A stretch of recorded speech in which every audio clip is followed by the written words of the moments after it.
Mom, I can't walk. Hello sa lahat! Eto nga palang unang gala ko dito sa Canada.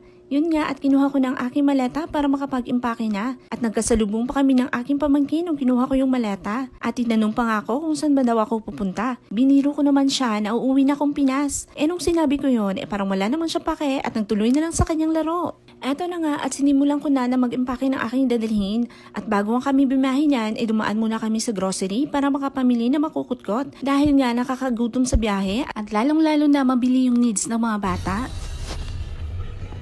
Ganitong tanawin nga pala ang makikita mo pag bimahe ka dito sa amin sa Saskatchewan.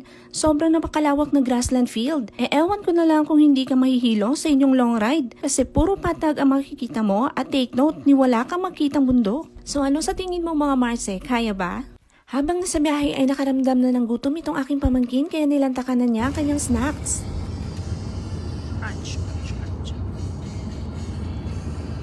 After ng ilang oras namin na biyahe ay nag-stop over muna kami dito sa Tim Hortons para makapag-snacks at makapag-relax na din. Sa 7 hours ba naman namin na biyahe ay kinakailangan talaga namin mag-relax dahil maya-maya ay arangkada na naman sa mahabang biyahe ang mga person. Ayan at nakapag-order na si sis ng drinks, donut at pizza. We got our pizza delivered coming right up. Aba, tingnan mo tong pamangkin ko, may paganyan pa siyang nalalaman. Pwede nang mag-service girl sa AI. You have to Sit wait. down na, You sit have to cool down. down. Sit down na. Hot pa, hot. Okay, no touching. I sure look just red and orange. Anyway, papunta nga pala kaming Calgary nito mga Marce. Dahil nga long weekend, inaisipan nila ni sis na mamasyal. Lalong-lalo na ako, baka makabalik na lang ng Pinas, hindi man lang nakagala sa mga tourist destination dito. Sayang naman! Mahaba-habang biyahe din pala papuntang Calgary from Moose Jaw, Saskatchewan, aabutin ng mga 7 hours. Kaya ayan, tamang kain at relax lang muna ang mga person para ready na sa pangangawit ng paa at sakit ng puwet mamaya. Yan, gala pa more! After nga mag-relax namin ng ilang minutes ay umarangkada na ulit kami para bimahe. Mga 4 na oras pa ata ang bebehiin dito bago makarating sa aming destinasyon. Habang nga kami ay nasa biyahe niyan ay may nakita pa sila ni sis na fox sa gilid mismo ng kasada. Sayang nga at wrong timing hindi ako nakapag-video that time. Paano, ganung view lang din naman ang makikita mo. Puro damo. Pag bimahe ka nga pala dito, aabutin ka ng 1 hour or 2 hours bago makarating sa ibang cities. Kung saan doon talaga yung may mga kabahayan. Sa 1 hour o higit pa na biyahe nyo, puro grass farm lang talaga ang makikita mo. May mga bahay ka din naman na madadaanan pero like 1 o 3. Then mga 1 kilometer pa ang distansya niyan sa ibang bahay. Wala lang, na-share ko lang mga Marce. Eto at nabutan na nga kami ng gabi sa daan. Timing at nakaramdam kami ng pananakit ng pantog. At dahil nga sa gitna pa kami ng kalawakan, wala kaming magagamitang washroom. Kaya huminto na lang kami sa tabi ng daan at dito naglabas ng mabibigat naming dala-dala. Let's get by the fox. Eto namang pamangkin ko, bigla na lang naalala at panay banggit sa fax kaya daling pumasok ang nanay. Panira talaga sa moment ang bubit na matatawa ka na lang talaga kasi pagbaba mo pa lang yan na kaagad ang naalala. Good morning mga Marce, nandito na nga pala kami sa aming hotel dito sa Calgary. Dahil gabi na nga kami nakarating dito, sa sobrang pagod sa biyahe, tinamad na ang person mag-video kaya diretso tulog na lang para makapag-relax na. At dahil sa sobrang pagod nga, ayan at na-late pa kaming gumising lahat. Imbis na balak namin na 7 AM ay nakaalis na kami sa aming pupuntahan 8 AM yun palang pagising namin. Kaya nag-prepare na kaagad kami pagkagising mismo, konting linis lang ng katawan, bihis na kaagad. Wala nang ligo-ligo, di uso yan dito mga Marce. Charot.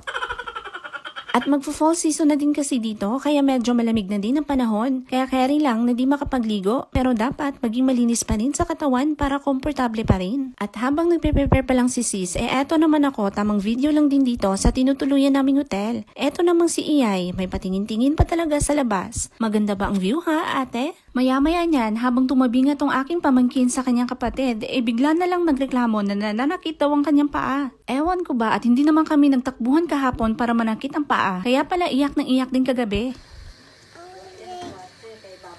Awilay? Why? It's why you cried last night? Baka nga siguro sa kakaupo kahapon to sa biyahe. Di bale, at sa lakaran na naman tayo arangkada mamaya. Kasakaling mawala ang pananakit niyan. Eto, at nakaalis na kami para sa aming pupuntahan. Ngayong araw nga pala, igagala kami sa Banff. Eto ang isang resort town sa province ng Alberta, Canada, at ito ang first time kong pumunta doon. Kaya medyo excited na ang first one ng Very Light. Abay, medyo na very light pa. Saan ka dyan?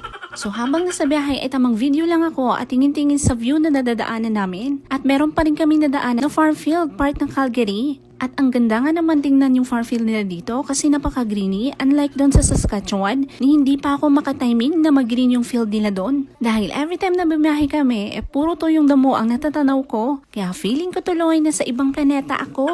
After ng isang oras, nag-stop over muna kami dito sa Beerspaw Travel Center para makabili ng aming agahan dahil sa hindi nga kami nakapag-breakfast kanina bago umalis. Hindi na ako masyado nakapag-video dito kaya for the picture-picture na lang muna.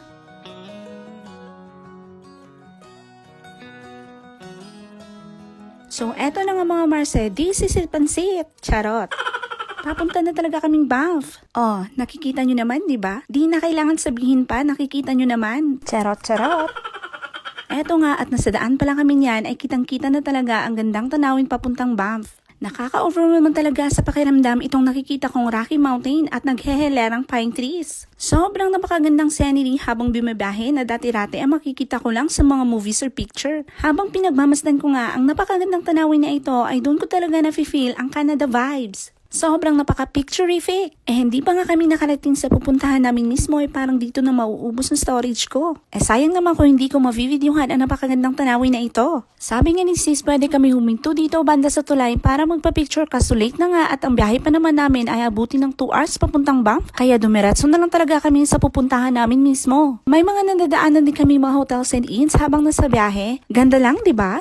Bago kami tuluyang pumasok sa Banff ay kailangan muna dumaan dito sa toll fee. Yes, meron pong bayad pag pumasok ng Banff. At kung magkano ay hindi ko na alam, hindi na ako nagtanong kay Sis. Ang first plan na pupuntahan namin sa Banff ay yung Lake Louise. Unfortunately, nung nakarating kami doon, wala kami masisingit na ng parking lot. Sa late na nga kami bumiyahe, di ba? At pas 11 na kami nakarating ng Banff. Timing din kasi na long weekend at time, kaya expected na madami talagang turista na pupunta. Imbis na kami lahat ang mamasyal sa Lake Louise, ibinaba na lang kami ni Bayaw pagkarating doon at naganap na lang siya na mapaparkingan doon talaga sa malayo kung saan pwede pumarking. At eto na nga, at dito na talaga kami sa Lake Louise. Isa po ito sa part ng Lake Louise na videohan ko at sa totoo lang, hindi ako masyado nakapag-video dito dahil nga sa mga bubuit. Abay, sinisipang bata? Hindi, joke lang po. Ganun naman talaga dapat, mas unahin na tupagin sila kaysa ano pa man, lalo na't may pagkakulitan din tong dalawang to. So yun na nga, nang makapasok na kami ay for the singit-singit na kami para makapag-picture man lang sa lake. Abay, nagmamadali ang mga person. Timing di kasi na parang uulan that time at dahil wala mag-assist sa mga buwet, ay di na naman tayo masyado nakapag-video. Kaya eto na naman tayo sa for the picture-picture. Ang importante ay may remembrance man lang doon. After namin mag-Lake Louise, next destination sana namin is Banff Condola. But unfortunately, kailangan pala mag-advance booking. So nag-back out na lang ang mga peg. At doon na lang namin nilubos-lubos ang pamamasyal sa downtown. At naganap kami ng pwede naming makakainan. Then after namin mag-lunch, ay nag-ikot-ikot muna kami and mag-picture taking sa Banff downtown. At dahil nga masama ang panahon that time, naisipan na lang namin umuwi pagkatapos.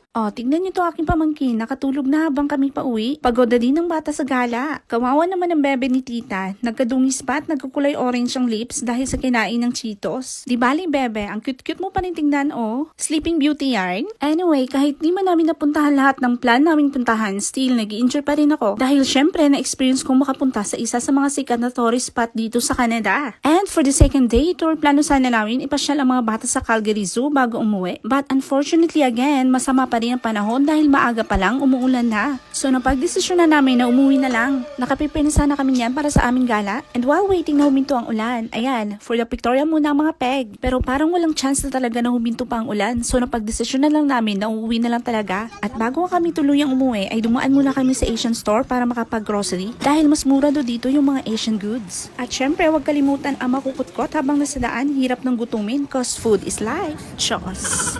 Ayan, tamang tingin na tayo sa mga nagkukute ang cakes. Gaganda at kakagutom din, in fairness. So ayun, na-busy na si sis kakaikot sa pamimili at ako busy na din kakasunod sa mga bubuit na to. So paano hanggang dito na lang mga Marces, salamat sa inyong panunood. And please hit like, share, and follow for more videos sa susunod. God bless po!